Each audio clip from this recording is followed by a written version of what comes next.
For transfer talking points to get through today is West Ham make an €18 million bid for Brazilian wonderkid. Meanwhile, we've offered Aaron Cresswell a contract extension. Yes, you heard me right. West Ham have offered Aaron Cresswell a new deal. Lucas Paqueta has spoken briefly about the Manchester City links. And lastly, a player I would love to see at West Ham next season will be leaving his current club in the summer as a free agent. Now, there's no prizes for guessing who that player is. Maybe his name's in the title of the video or his face on the thumbnail. I don't know yet, but one player who definitely is in both is Wesley Gassova, because he's the most clickbaity, and that's where we're going to start. But before we get on to it, if you're new around here, please do subscribe to Hammer's Chat and drop a like on the video as well by clicking the thumbs up. Both things are free, takes a handful of seconds, helps out the video, helps out the channel, makes me very happy. As does the reports that Julian Lopetegui has rejected West Ham and will be going to AC Milan. Now, this afternoon, Jacob Steinberg did say that Lopetegui to West Ham isn't dead yet, as he hasn't yet joined AC Milan. It's not as done as some suggest, but I'm going to ignore that for this video because I'm feeling positive. Lopetegui going to AC Milan, good news as far as I'm concerned, and I hope it happens. But we're going to focus on the four things I've mentioned. We're going to kick it off with Wesley Gassova. The reports coming from ESPN are that West Ham are going to make a second bid after seeing their initial bid of €15 million rejected, of €18 million for the Corinthians' 19-year-old left winger. Now, this is a name that will be familiar to West Ham fans. We've been linked to him for a few weeks now. Last week, ex-West Ham employees said that he thinks the club are going to make him their priority, and as soon as the transfer window opens in summer, we will be bidding for Wesley Gassova. ESPN are saying that process is already underway. Now, if you're tuning in thinking, come on then, Gio, tell us about him. Is he a good player? Should we go get him? I don't know. I made a mistake of seeing a clip of him today. I don't like these highlight reels. They're very misleading. But I seen it. It started playing. I watched it. What a goal. What a fantastic goal by him at the weekend. He scored 2, 4 games into the season, and he got his first couple of goals at the weekend. The second one is fantastic. He picks it up just inside his own half, starts running at the players, takes on 2 defenders, puts one of them, well, I think both of them actually, puts them on their arse and then just slots it into the bottom corner. Incredible. Now, he does have a little bit of a reputation in regards to his ability, and he's seen as somebody that's got a lot of pace, a lot of power, a lot of potential, but his end product and decision making leaves a lot to be desired, should we say. He's not very good. That's the reports from Brazil. The Brazilian manager didn't like him either. So it's one of them where the truth is, I don't know. I'm trying to not form an opinion of him, but it felt a little bit like the Brazilian Adama Traoré we were being linked to. And then I seen that clip this morning. Hang on a minute, that's finishing. That's what you need. But he's supposedly West Ham's main transfer target ahead of the summer window opening up. And we're going to make a second bid of €18 million for him. So it's sort of one to watch. But if you do know about him, please put it in the comments below, because I'd like to learn a little bit, because I sort of believe this transfer rumour. Now, I'm going to throw something in here which is going to worry a few people. It's funny that left wing is the position David Moyes wants to buy. That's all I'm going to say, right? I still think Moyes is going, but there's a possibility he stays. Whether you want him to or not, put what you want to one side. There's a small possibility Moyes is still here next season. And ahead of the January transfer window, Moyes said left wing is the position I want to sort. Went after Abraham Osman, we didn't get him.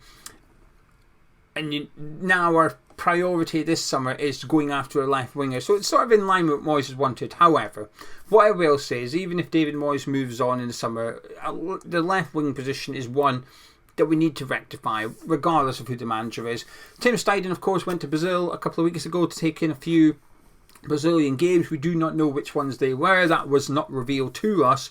However, it seems off the back of that, West Ham have now made a bid and will be making a second bid for Wesley Gassova. So if you know much about him, please do get involved below.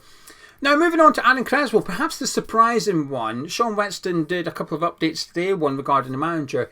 And the other one was that Aaron Cresswell has rejected a new 1-year deal from West Ham.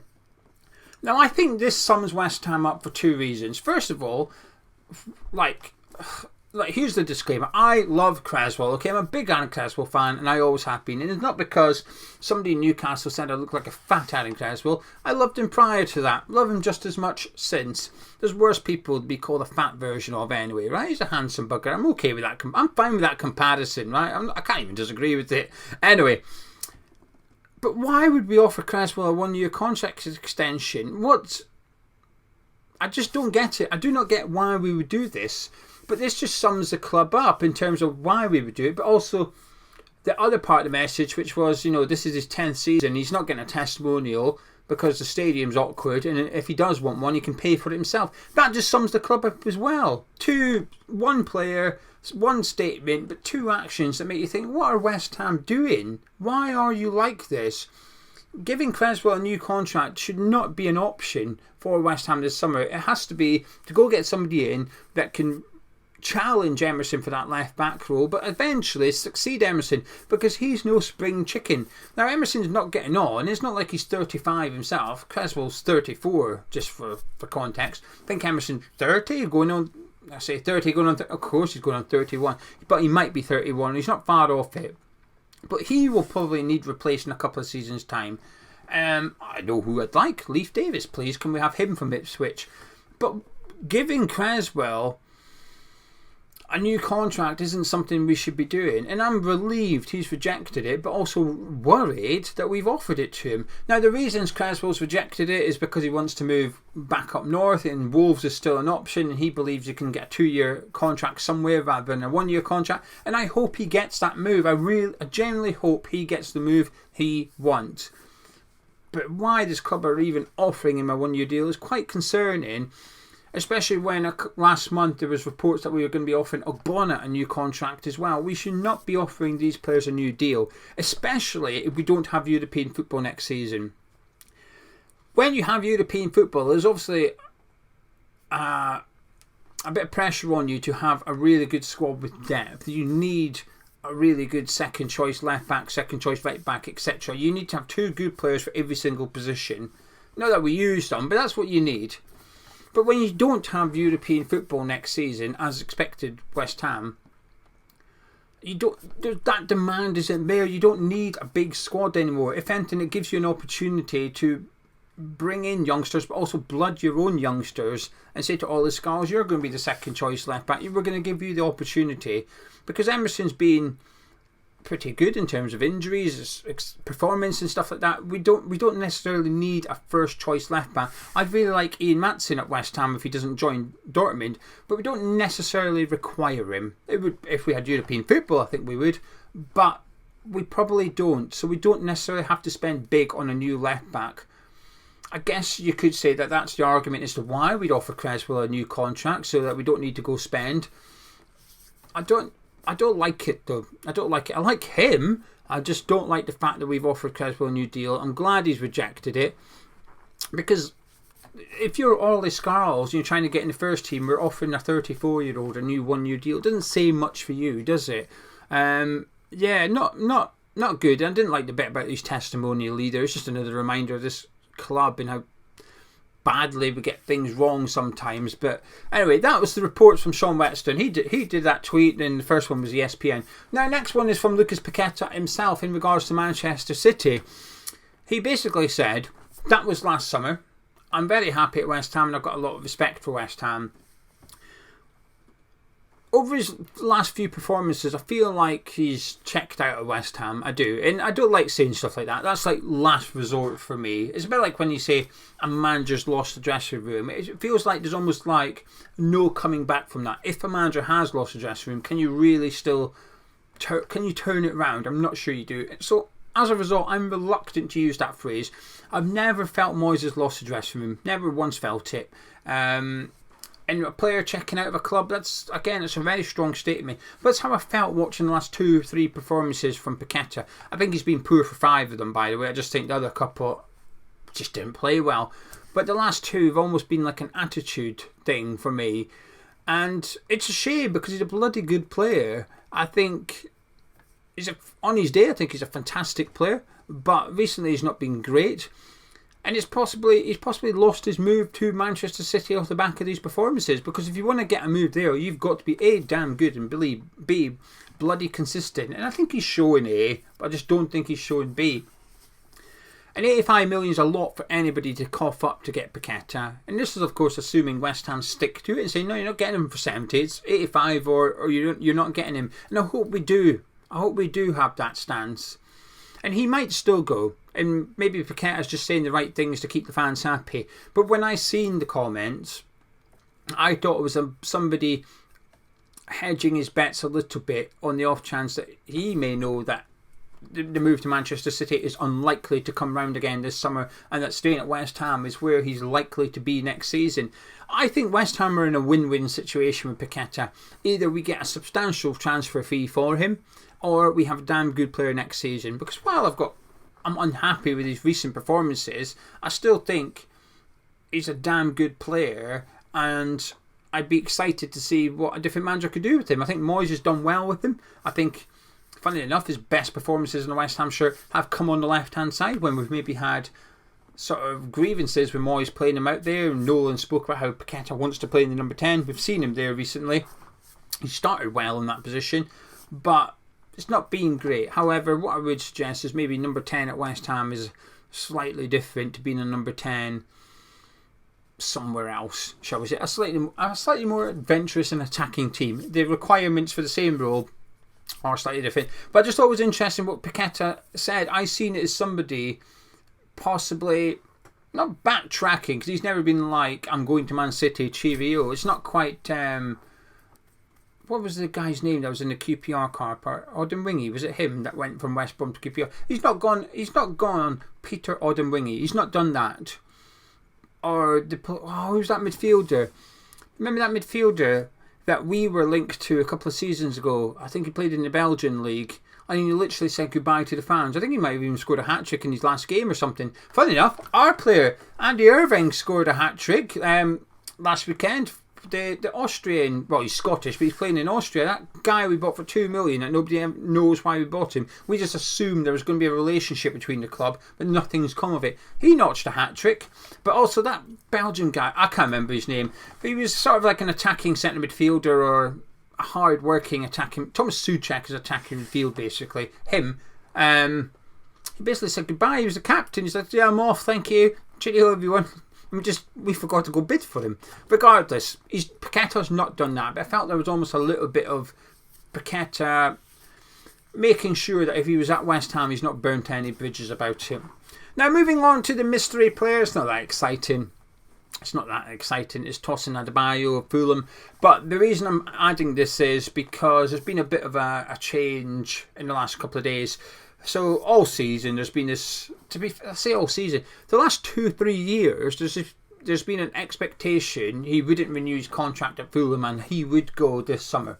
It's happened for a while, because when they first came into the Premier League last season, Marco Silva was reluctant to play Tosin. He was using Issa Diop and he was using Tim Ream, and now this season Adebayo and Calvin Bassey have formed a really good partnership at the back. I think they've both been playing well individually and as a pairing.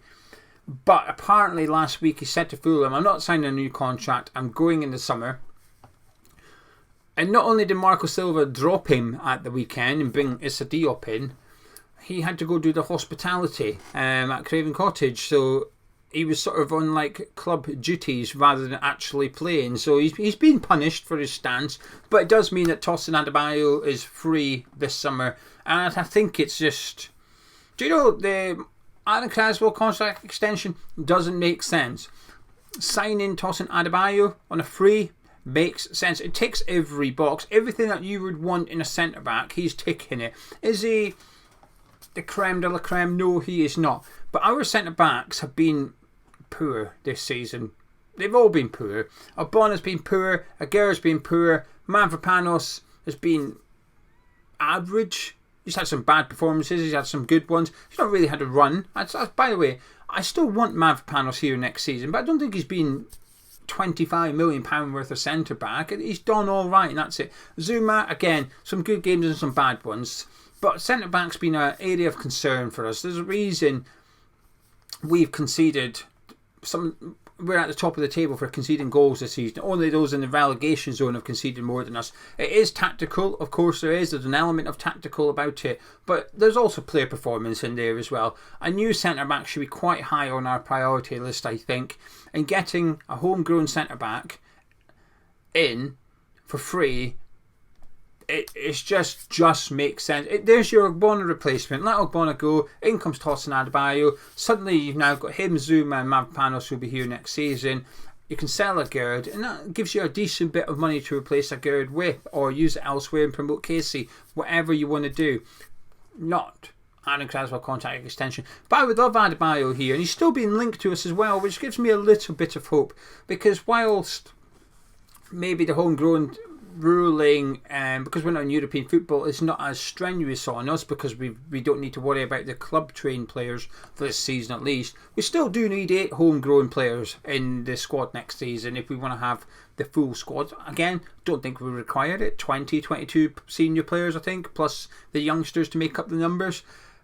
Adebayo would just make sense. It allows you a lot of wiggle room in the transfer window. It allows you to get rid of Danny Ings or Aaron Cresswell, 2 homegrown players, and not think, now we're stuck because we can only buy in homegrown players. Flynn Downs is another sort of problem to the solution, should we decide to retain him for next season. But Adebayo to West Ham, a big yes please. Wesley Gassova, I don't know, I can't say anything, although promising that we're going after players from Brazil, and Tim Steidten and Rob Newman's project over the last couple of seasons could potentially yield results. That is good, that gets me excited. Paqueta's comments, I think they're positive. I think they can only be seen in a good light. The Aaron Cresswell contract extension, it just doesn't make sense unless David Moyes is staying. But I can't see that. I just think, why? I don't know.